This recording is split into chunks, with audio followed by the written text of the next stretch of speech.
नमस्कार दोस्तों, आपका स्वागत है making games with C plus plus series के 9th वीडियो में। इस वीडियो में हम जानने वाले हैं functions in C plus plus क्या होते हैं, फंक्शंस का डिक्लेरेशन कैसे करा जाता है, फंक्शन की डेफिनेशन कैसे लिखी जाती है, फंक्शन कॉलिंग कैसे होती है एंड उसके अलावा फंक्शंस का इस्तेमाल हम किधर करते हैं कोडिंग के अंदर, वो भी हम इस वीडियो में जानने वाले हैं। ठीक है, तो विदाउट वेस्टिंग एनी टाइम अभी हम क्विकली कोड के तरफ देखेंगे। तो अगर आपने पिछली वीडियो देखी है तो अभी इधर तक हमने कोड लिखा था एंड वीडियो को एंड करा था। ठीक है, तो सबसे पहले हम समझते हैं कि फंक्शन एग्जैक्टली होता क्या है। तो फंक्शन की एक डेफिनेशन अगर आपको वन लाइनर देखनी है तो बेसिकली फंक्शन रीयूजेबल ब्लॉक के जैसे काम करता है to perform any specific task. ठीक है, ये स्पेसिफिक टास्क कौन सा भी हो सकता है डिपेंडिंग ऑन योर नीड्स। अगर मैं फंक्शनैलिटी बता दूं, एग्जांपल बता दूं, तो अनगिनत एग्जांपल आ सकता है। ठीक है, ऑन क्लिक, क्लिक करने के बाद कुछ भी हो रहा है वो भी एक फंक्शनैलिटी हो गई, वो भी एक टास्क हो गया। ठीक है, इधर कोई भी यूट्यूब पे क्लिक करने के बाद यूट्यूब को ओपन करना, ये भी एक स्पेसिफिक टास्क हो गया। उसके बाद इधर प्लस क्रिएट के ऊपर अगर आप बटन दबाओगे एंड इसके ये प्लस दबाने के बाद ये जो तीन ऑप्शंस दिख रहे हैं, ये भी एक स्पेसिफिक टास्क हो गया। एंड बेसिकली वही स्पेसिफिक टास्क परफॉर्म करने के लिए हम रीयूजेबल ब्लॉक करते हैं कोड के। ठीक है, एंड उन्हीं को ही फंक्शन कहते हैं। ठीक है, फॉर्मल डेफिनेशन पता चल गई, इतना ही है। फंक्शन बेसिकली रीयूजेबिलिटी के लिए यूज होता है कोड के अंदर। अगर बहुत बार, जैसे मैंने कहा कि एनिमी अभी हमारा एक प्लेयर है, ठीक है, एंड इधर एनिमी है, तो एनिमी एक बार डैमेज दी, दो बार डैमेज दी, तीन बार डैमेज दी, अल्टीमेटली क्या होने वाला है, लॉजिक तो सेम ही परफॉर्म होगा। जो अभी इधर अगर आप देखोगे तो ये जो दो लाइंस है वही तो बार बार रिपीट होने वाले हैं, राइट।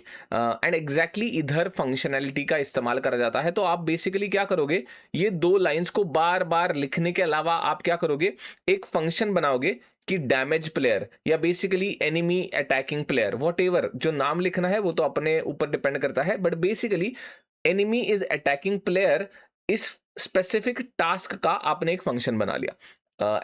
ऐसा यूज केस होता है फंक्शन का। आई होप कंसेप्चुअली आपको क्लियर हो गया कि फंक्शन यूज कब करते हैं एंड फंक्शन एग्जैक्टली होता क्या है। ठीक है, अभी कोड के अंदर भी हम जानेंगे।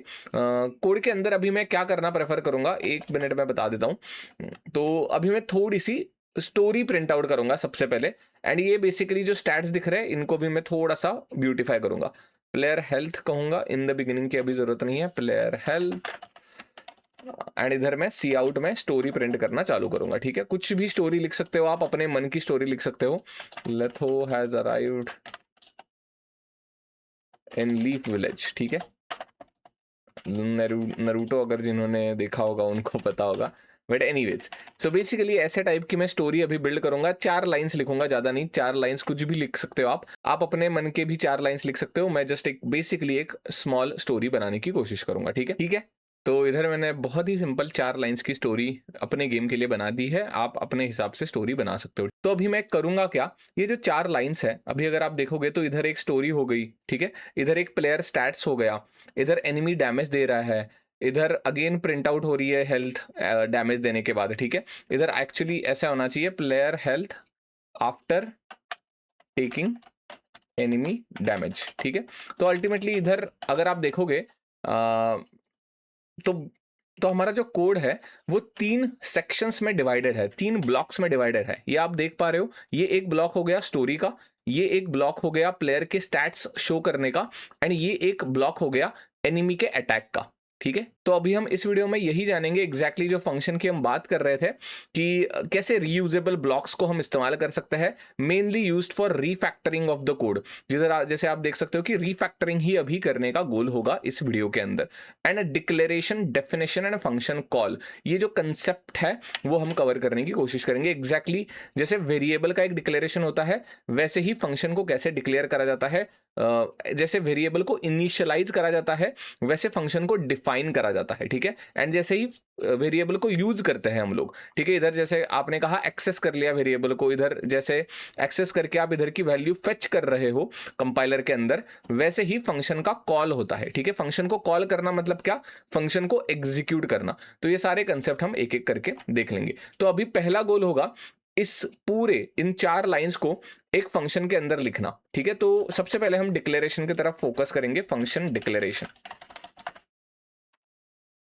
तो फंक्शन डिक्लेरेशन करने के लिए सबसे पहला सिंटैक्स होता है, आपको फंक्शन का रिटर्न टाइप डिफाइन करना है। ठीक है, मैंने इधर अभी वॉइड लिखा है, जैसे मैंने लास्ट वीडियो में कहा था, वॉइड एक ऐसा डेटा टाइप है वो रिटर्न करने के लिए ही यूज होता है। ठीक है, तो बेसिकली मैं इधर वॉइड जब कहता हूं रिटर्न टाइप मेरे फंक्शन का होगा, तब मैं कंपाइलर से ये कहता हूं, ये जो भी मेरा फंक्शन बनेगा, इस फंक्शन का नाम अभी मैं लिखूंगा प्रिंट स्टोरी। ठीक है, प्रिंट स्टोरी। तो मैं कंपाइलर को ये कह रहा हूं कि ये प्रिंट स्टोरी नामक ये जो मैंने फंक्शन डिफाइन करा है, उसका रिटर्न टाइप है वॉइड। इसका बहुत आसान भाषा में मतलब है, ये जो प्रिंट स्टोरी फंक्शन है, sorry for the spelling mistake, print story जो ये जो फंक्शन है वो कुछ भी रिटर्न नहीं करने वाला। रिटर्न कुछ भी ना करना मतलब वॉइड रिटर्न करना। ठीक है, ये प्लीज नोट्स बनाते रहना। अभी जैसे मेन देख सकते हो आप, मेन का रिटर्न टाइप क्या है, इंटीजर है। ठीक है, बट इधर प्रिंट स्टोरी कुछ भी रिटर्न नहीं कर रही, सिंपली स्टोरी को प्रिंट करने का काम है। ठीक है, तो ऐसे होती है फंक्शन की डिक्लेरेशन। ठीक है, फंक्शन की डेफिनेशन आप एक बार डिक्लेरेशन कर दी आपने, ठीक है, तो फंक्शन की डेफिनेशन आप किधर भी कर सकते हो, सी प्लस प्लस फाइल के किधर भी सेक्शन में आप फंक्शन डेफिनेशन कर सकते हो। फंक्शन डेफिनेशन का सिंटैक्स वही होगा, सेम रिटर्न टाइप होना चाहिए, प्रिंट सेम नेम होना चाहिए, प्रिंट स्टोरी। एंड इसके अंदर आप क्या करोगे, आप ये चारों के चारों लाइंस उठाओगे, कंट्रोल एक्स करोगे, मतलब कट करोगे एंड पेस्ट करोगे। ठीक है, इसके अंदर जो भी आपको लिखना है, लॉजिकल जो ब्लॉक है, जो भी परफॉर्म करने हैं एक्शंस, जो भी स्टेटमेंट्स रन करने हैं, वो आप फंक्शन के बॉडी के अंदर लिख सकते हो। एंड मेक श्योर करना ओपनिंग करली ब्रैकेट्स एंड क्लोजिंग करली ब्रैकेट्स के बीच में ही आप फंक्शन की बॉडी लिख रहे हो। तो ये हो गई फंक्शन की बॉडी, ये हो गया फंक्शन का रिटर्न टाइप। एंड ये जो दो ओपनिंग एंड क्लोजिंग के नॉर्मल ब्रैकेट्स है, उसके अंदर पैरामीटर्स की लिस्ट होती है। ठीक है, अभी हम पैरामीटर्स इस फंक्शन के लिए नहीं यूज कर रहे, आने वाले फंक्शंस के लिए हम यूज करेंगे। तो इधर अगर आप देखोगे तो ये सिंटैक्स भी नोट डाउन कर लेना, मैंने एग्जैक्टली यही लिखा है, बट अल्टीमेटली ये रटने की जरूरत नहीं है। एक बार आपको ये समझ में आ गया, बेसिकली आपको यही याद रखना है, हर एक फंक्शन का रिटर्न टाइप होगा। इस फंक्शन का रिटर्न टाइप कुछ भी नहीं है, वॉइड है, इसीलिए इधर आपको कोई भी रिटर्न स्टेटमेंट नहीं दिखेगा। इधर अगर आप रिटर्न 0 करने की कोशिश करोगे तो कंपाइलर कहेगा भैया रिटर्न टाइप वॉइड है, तो आप रिटर्न नहीं कर सकते। बट अगर जैसे मैंने इधर कहा, इंटीजर इधर रिटर्न लिखा है, तो रिटर्न 0 लिखना ही पड़ेगा। मेन, ठीक है, main functionality C plus plus provide करता है, तो चाहे आप इधर वॉइड लिखो, चाहे आप इसको हटा दो, अभी के मॉडर्न सी प्लस प्लस में चल जाएगा, बट पुरानी जो सी प्लस प्लस थी वो स्ट्रिक्टली ये इंटीजर भी डिमांड करती थी एंड ये रिटर्न 0 भी डिमांड करती थी। मेन फंक्शन एक ही ओनली एक्सेप्शन है, ये प्रोग्राम आपका रन करेगा, बट अगर आपने इंटीजर इधर डेटा टाइप डिफाइन करा है एंड इधर रिटर्न स्टेटमेंट नहीं है, तो कंपाइलर आपको गाली मारेगा, जैसे इधर अभी मार रहा है। इधर वॉइड है बट आप कुछ रिटर्न करने की कोशिश कर रहे हो, तो कंपाइलर बेसिकली क्या कह रहा है, return value type does not match the function type. Function type इधर क्या है, वॉइड है, आप क्या कर रहे हो, 0 रिटर्न कर रहे हो, तो क्यों कर रहे हो, रिटर्न स्टेटमेंट इधर नहीं आना चाहिए। इसका मतलब क्या, वॉइड स्टेटमेंट आप तभी लिखोगे, वॉइड रिटर्न टाइप आप तभी इस्तेमाल करोगे जब आपको कुछ भी रिटर्न नहीं करना। ठीक है, मेन फंक्शन जैसे मैंने बता दिया सी प्लस प्लस का इनबिल्ट फंक्शन है, सिर्फ और सिर्फ ये फंक्शन आपको अलाउ करेगा कि रिटर्न 0 लिखो या ना लिखो, ये ऑप्शनल बन जाएगा मेन के लिए, सिर्फ मेन के लिए। ठीक है, वरना कंफ्यूजन मत कर लेना। ठीक है, आई गेस फंक्शन डिक्लेरेशन कैसे हो गई, ये इधर फंक्शन डिक्लेयर हमने कर दिया, इधर फंक्शन आपने डिफाइन कर दिया। ठीक है, तो एक डाउट आ सकता है, आप कहोगे कि यार इधर फंक्शन डिक्लेयर करा है, इधर डिफाइन करा है, क्या हम इसको ऊपर नहीं लिख सकते क्या? डेफिनेटली लिख सकते हो, ये पूरा का पूरा, इसको मैं अभी हटा देता हूं। ठीक है, ये अगर आपने हटा दिया, इस ये पूरे फंक्शन को अगर आपने इधर ऊपर लिख दिया तो भी चल जाएगा, but again there is a small catch, ये नोट्स के अंदर लिख लेना। अभी ये जो फंक्शन है ये डायरेक्ट डेफिनेशन है, इसको कहेंगे हम डायरेक्टली डिफाइन करा हुआ फंक्शन है, ये मेन फंक्शन के ऊपर ही लिखा होना चाहिए, तभी कंपाइलर का जो सीक्वेंस है, कंपाइलर कैसे आता है, टॉप से लेके बॉटम तक आता है, मतलब पहली लाइन, दूसरी लाइन, तीसरी लाइन, फलाना ढिमकाना। तो बेसिकली मैं कह क्या रहा हूं, अभी मेन एग्जीक्यूट करने से पहले कंपाइलर को पता होना चाहिए प्रिंट स्टोरी नामक कुछ एक फंक्शन मेरे पास पड़ा है, उसकी एक उसकी कुछ बॉडी है, ऑल दैट स्टफ। इसका मतलब क्या है, अभी जो ये 4 लाइंस इधर मैंने लिखे थे, तो अभी फंक्शन कॉलिंग की तरफ मैं आ रहा हूँ। फंक्शन कॉलिंग का सिंटैक्स भी बहुत आसान है। एग्जैक्टली फंक्शन नेम को आप कॉपी करोगे, पेस्ट करोगे एंड सेमीकोलन लिखोगे, ठीक है। तो बेसिकली मैं कह क्या रहा था, इस लाइन तक आने से पहले, मतलब 22 लाइन तक आने से पहले कंपाइलर को क्लैरिटी होनी चाहिए, कंपाइलर को पता होना चाहिए कि प्रिंट स्टोरी ऑलरेडी डिफाइंड है। अगर आपने विदाउट डिक्लेरेशन, तो नहीं है, मैंने डिक्लेरेशन अभी हटा दी, एंड अगर आपने कुछ ऐसी हरकत करी तो कंपाइलर आपको एरर मारेगा। मतलब क्या, मैं बता देता हूं। आपने मेन फंक्शन को तो ऊपर लिखा है, ठीक है, मेन फंक्शन को ऊपर लिखा है, प्रिंट स्टोरी जो है वो इधर अभी पहले आएगी। इसको अभी पता ही नहीं है प्रिंट स्टोरी क्या है, बिकॉज प्रिंट स्टोरी की लोकेशन क्या है, मेन के नीचे है। सीक्वेंस कंपाइलर कैसे आ रहा है देखो, ऊपर से आया, ऊपर से आया, ऊपर से आया, इधर तक आया। उसने कहा भाई प्रिंट स्टोरी, ये तो मुझे पता ही नहीं। क्यों पता नहीं? बिकॉज इसकी डेफिनेशन नीचे है, ठीक है। अभी मैं एरर मैं दिखा देता हूं आपको। ये देखो एरर आ गया। ये एरर क्या कह रहा है, उप्स सॉरी, मैंने ये दबा दिया पुराने, इसको नो दबाओ। तो ये पुराना, ये देखो, print story identifier not find, किधर आया एरर, प्रिंट स्टोरी के इधर आ गया। तो आपको याद क्या रखना है, अगर आपको डिक्लेरेशन नहीं करनी है तो आपको मेक श्योर करना है मेन फंक्शनैलिटी के ऊपर आपको डेफिनेशन लिखनी पड़ेगी। इसको हम क्या कहेंगे, डेफिनेशन ऑफ द फंक्शन। इसको हम क्या कहेंगे, फंक्शन का कॉल कहेंगे, फंक्शन कॉल। ये टेक्निकल वर्ड्स है दोस्तों, ये प्लीज लिख लेना, नोट्स बनाना अनिवार्य है, वरना आपको ये कंसेप्ट समझेंगे नहीं एंड याद नहीं रहेंगे, ठीक है। ये हो गई फंक्शन डेफिनेशन, ये हो गया फंक्शन कॉल। अभी अगर आप रन करने की कोशिश करोगे तो एरर नहीं आएगा, ठीक है। एग्जैक्टली इधर आप देख सकते हो, लेथो की पूरी स्टोरी प्रिंट हो गई। किसके बदौलत, एक लाइन के बदौलत। शुरुआत ही इधर से हुई, ठीक है, एंड उसके बाद प्लेयर हेल्थ आ रहा है एंड ऑल दैट स्टफ आ रहा है, ठीक है। Is player alive and all that stuff. Of course पहले स्टोरी प्रिंट होगी, ये चारों के चारों लाइंस प्रिंट हो गए। एक बार आउटपुट को आप अच्छे से निहार सकते हो।